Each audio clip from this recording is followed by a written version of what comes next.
Hey, how's it going? Mr. O here to teach you about the vocabulary words you need to know for today. Let's get into it. So the first vocabulary word you need to know is Compromise of 1850. The Compromise of 1850 was a law that maintained America's slave state versus their free state balance.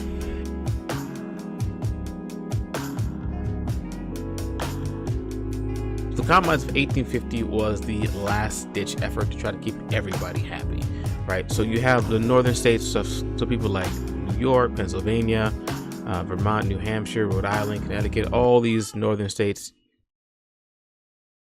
I'm trying to teach a lesson here. Please.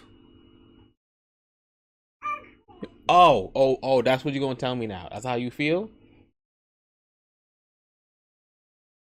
Do you want to teach a lesson instead? The Compromise of 1850 was a last-minute ditch effort from Congress and lawmakers to try to save America as a whole, right? While also keeping free states, the northerns, such as New York, Pennsylvania, Rhode Island, Maine, Connecticut, New Jersey, all those areas, right, happy, and also keep the southern states, or the slave states, places like Georgia, Alabama, South Carolina, Mississippi, Texas. Okay, they're trying to make both sides happy.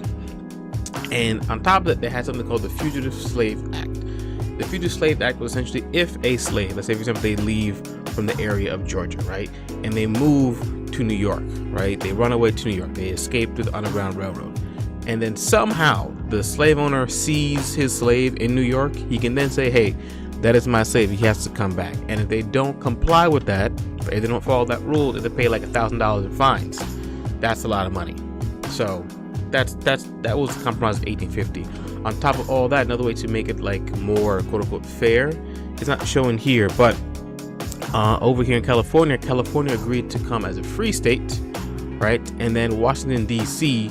would no longer have slave trade, although they will still have slavery. So there will be like no more increasing of slaves being imported in or coming into the city, but slavery itself was still legal. So that was their way to compromise, right? And remember, compromise is not about one side get everything, the other gets everything. You both get a little bit of something. It's supposed to make everybody happy. Right, kid? Oh, now you stay quiet. Nice and convenient. Convenient, now you stay quiet. So now, the other vocabulary you need to know for today is Uncle Tom's Cabin. Uncle Tom's Cabin is an anti-slavery novel written by Harriet Beecher Stowe. So that's pretty cool. Pretty cool.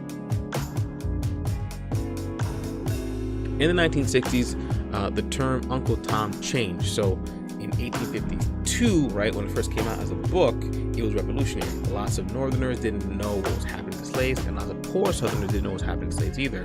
Once they read the book, so the kids that they're going through, some of them, or rather a lot of them, were like, hey, this is completely wrong, we gotta change this. And that helped start the abolition movement. On top of that, Abraham Lincoln has been quoted, or I might be misquoting here, meeting Harriet Beecher Stowe after the Civil War started. He said, like, hey, you're the little woman who started this whole war. Fast forward to 100 years to 1960s, many African-American leaders, such as Muhammad Ali, Malcolm X, those within those avenues would call people Uncle Toms.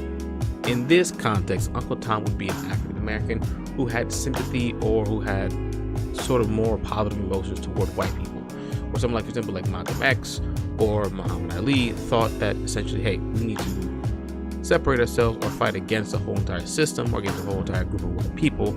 Those who kind of work with them, such as Dr. King, they would call him Uncle Tom. Why? Because he would work with the white people and they'd be a white sympathizer or a white empathizer. So that's that. Anyways, this is Mr. O. That's the end of the lesson. Have a good day.